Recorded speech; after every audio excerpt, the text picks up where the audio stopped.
وہ جو عالم ارواح اور عالم جو مخلوق اللہ تعالیٰ بنانے والا ہے، جس کو وہ خلیفۃ الارض اللہ تعالیٰ قرآن میں بار بار فرماتا ہے کہ انسان کو ہم نے خلیفۃ الارض بنایا، اشرف المخلوقات بنایا، تو وہ جو اشرف المخلوقات کا جو اسٹینڈرڈ ہے وہ اللہ تعالیٰ کی امیجنیشن میں وہ کیسا امیجنیشن پہ تھا، اب اس کو میں آپ کو ڈسکس کرتا ہوں۔ فار ایگزامپل، اگر ایک آرٹسٹ کا پینٹنگ،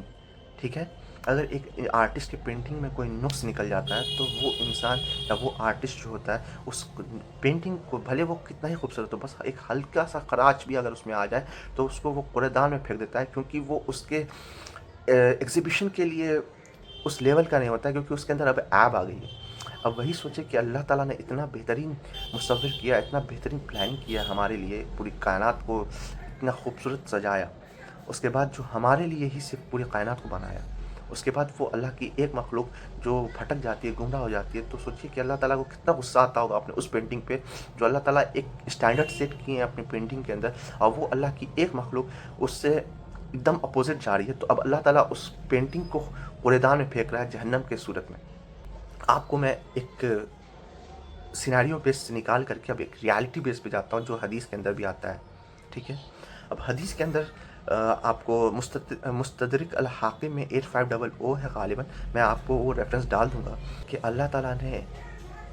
فیصلہ کیا پوری کائنات کو کریٹ کرنے کا، اور اللہ تعالیٰ نے اپنے آپ سے، اپنے نور سے ایک نور کو الگ کیا، اس نور نے اللہ تعالیٰ کی جو ہے تعریف کی اربوں کھربوں لائٹ ایئرس، جس کی وجہ سے اللہ تعالیٰ خوش ہو کر کے اس نور کو عزت بخشتے ہیں، اور عزت بخشنے کے بعد اس نور کو اس کا لقب ملتا ہے، اس کے لقب کا نام ہوتا ہے یاسین۔ پھر اللہ تعالیٰ اس سے مزید خوش ہو کر کے یاسین کی تلاوت کرتے ہیں، جی وہی یاسین جو ہمارے قرآن کا ایک سورہ ہے، اللہ تعالیٰ یاسین کی تلاوت کرتے ہیں۔ اور اگر آپ کو یاد ہو تو اللہ کے رسول محمد مصطفیٰ صلی اللہ علیہ وسلم کا ایک پیارا نام یاسین بھی ہے۔ تو اللہ تعالیٰ نے اللہ کے رسول کے صدقے پوری کائنات کا مصور کیا، پوری کائنات کو کریٹ کرنے کا فیصلہ کیا، کیونکہ اللہ کو اس یاسین، اس نور کی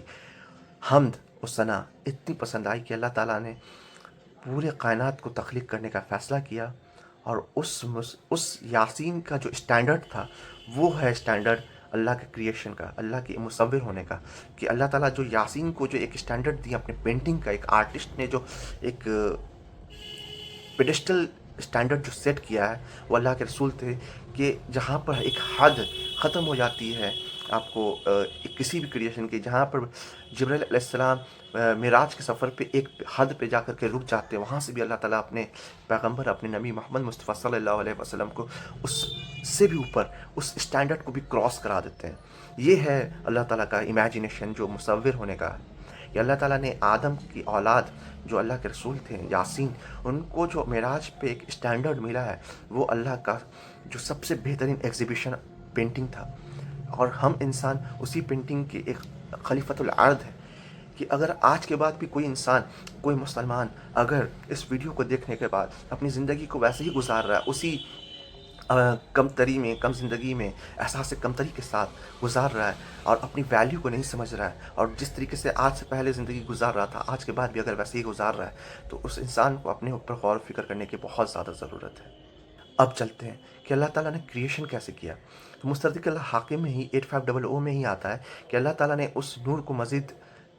10 نور میں تقسیم کیا، اور اس 10 نور کا ایک نور سے بنایا، ایک نور کو الگ کر دیا، 9 نور سے فرشتے بنائے۔ اس ایک نور جو بچا ہوا تھا اس کو مزید 10 حصوں میں تقسیم کیا، 9 سے جنات بنائے، ایک کو الگ کر دیا۔ پھر ایک جو بچا ہے نور اس کو مزید 10 حصوں میں تقسیم کیا، 9 حصوں سے یاجوج و ماجوج بنائے، اور ایک حصے سے انسان بنائے جو آج ہم زندہ ہیں، چل پھر رہے ہیں، اور 7 آسمانوں پہ ہماری خلافت چل رہی ہے۔ جی، جو حدیث میں آتا ہے جہاں پر عبداللہ بن عباس کہہ رہے ہیں نا کہ اگر تم کو 7 آسمان اور 7 زمین کا جو یہ بتا دوں ترجمہ، یعنی تفسیر بتا دوں، تو تم اس پہ یقین ہی نہیں کرو گے، اور یقین نہ کرنا قرآن پہ کفر کی علامت ہے۔ کہ پھر کچھ صحابی نے پوچھا کہ اے عبداللہ آپ ہم کو تھوڑا تو بتائیں، تو فرمایا کہ بس جان لو کہ ہر آسمان اور ہر ارض پہ آدم کی طرح آدم ہے، عیسیٰ کی طرح عیسیٰ ہے، موسیٰ کی طرح موسیٰ ہے، ابراہیم کی طرح ابراہیم ہے، اور تمہارے نبی محمد کی طرح محمد ہے ہر آسمان پر۔ یعنی اس سے یہ پتہ چلا کہ ہر ایک انسان، یعنی میں مونس عدنان، اس کا 7 ویریئنٹ جو ہے 7 یونیورس میں یا 7 ارتھ پہ کہیں نہ کہیں ایگزسٹ کر رہا ہے، اور آج سائنس بھی کہیں نہ کہیں اس چیز پہ مانتی ہے۔ تو اب یہ سوچیں کہ اللہ تعالیٰ ایک مسلمان کا جو اسٹینڈرڈ آف تھنکنگ ہے اس کو کتنا بلند بنایا، کہ ایک مسلمان کا بچہ جب الف بے کے بعد سب سے پہلی آیت پڑھتا ہے قرآن کی، بسم اللہ الرحمن الرحیم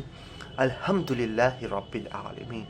جس کا مطلب ہی یہ بنتا ہے کہ اللہ کا ذات پاک ہے جو پورے عالم کا رب ہے۔ عالم اس کو کہتے ہیں جہاں پر زندگی ایگزسٹ کرتی ہے، تو پورے عالمین کا جو رب ہے، تو اس سے یہ تو پتہ چل رہا ہے کہ وہ عالمین کون سے ہیں جس کے بارے میں اللہ تعالیٰ کہہ رہے ہیں جہاں پر زندگی ایگزسٹ کر رہی ہے۔ بہرحال یہ ایک الگ ٹاپک پہ جا رہے ہیں۔ آج کا ٹاپک ہے عالم ارواح۔ اب چلتے ہیں، یہ اللہ تعالیٰ نے جب اس نور کو پیدا کیا، اس کا نام اللہ نے یاسین رکھا، اس یاسین نے اللہ کی ایسی حمد کی جس کی وجہ سے اللہ تعالیٰ نے باقی کریشن کا فیصلہ کیا۔ اس کے بعد جنات و فرشتے سب بنائے۔ اب جو وہ جنات اور فرشتے اور انسان ہیں یا جاجوج و ماجوج ہیں، وہ سب جو ہے ابھی اپنے ریئل فارم میں نہیں، جیسے آج انسان کے فارم میں مٹی، آگ اور ہوا پانی کے جوڑ سے بنا ہے، ایسے ہی جنات جو ہے آگ اور نور کے فارم سے بنا ہے، اس کے اندر ویسے فرشتے جو ہے نور کے فارم سے بنے۔ اسی طریقے سے اس وقت ساری کی ساری روح جو ہے عالم ارواح میں تھی۔ اب عالم ارواح میں اللہ تعالیٰ نے اسی کینواس کا ڈسکس کیا اور جنت دکھایا، جہنم دکھایا، جس کی وجہ سے کیا ہوتا ہے کہ جتنی بھی روح تھی وہ سب جنت کا طلبگار ہو گئی، کیونکہ سب کو جنت چاہیے، آبویس سی بات ہے۔ لیکن جب اللہ تعالیٰ نے جنت کے پہنچنے تک کا راستہ دکھایا تو بہت سی روح اس میں سے تھی، وہ گروہوں میں بٹ گئی۔ کچھ گروہ نے کہا کہ یا اللہ، میں تیرے جنت کا طلبگار ہوں، پر تو نے جو راستے میں رکاوٹیں اور آزمائشیں رکھی ہیں میں اس کو شاید پار ہی نہیں کر سکوں، میں اس میں کامیاب ہی نہ ہو سکوں، تو مجھ پہ تو رحم کر اور مجھے وہ ایسا فیصلہ چوز کرنے کا موقع دے جس میں مجھے جنت تو مل جائے لیکن مجھے اس آزمائش سے نہ گزرنا پڑے۔ تو اللہ تعالیٰ نے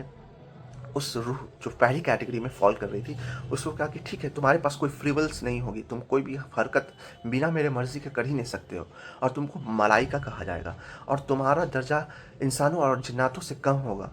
اگر وہ عابد ہیں تو، کیونکہ جو انسان اور جنات ہیں ان کے پاس گمراہی کا سبب ہے، لیکن تم میرے فیصلے کے علاوہ کچھ کر ہی نہیں سکتے، اس لیے تم کو ان کی خدمت کے لیے پیدا کیا گیا ہے۔ اور یہی وجہ ہے کہ جنات اور انسان جو ہے افضل ہے فرشتوں سے اگر وہ اچھائی پہ ہے۔ تب دوسری جماعت تھی، انہوں نے بولا کہ یا اللہ، مجھے تو فرشتوں سے تو بہتر رکھ، لیکن مجھے جو ہے اتنا دے کہ مجھے جنت مل جائے، اور میرے سامنے تو اپنے جو چھپی ہوئی چیز ہے اس کو ظاہر کر دے، تاکہ میں تیری دیکھی ہوئی چیز کو دیکھ کر کے اس پر ایمان لاؤں، تاکہ میرے لیے جو ایک اسٹینڈرڈ جو تھنکنگ ہے، جو میرے لیے آزمائش وہ کم ہو جائے، کیونکہ مجھے تیری کریشنز دکھ رہی ہے، جیسے فرشتے مجھے دکھ رہے ہیں، غیب کی چیزیں مجھے دکھ رہی ہے۔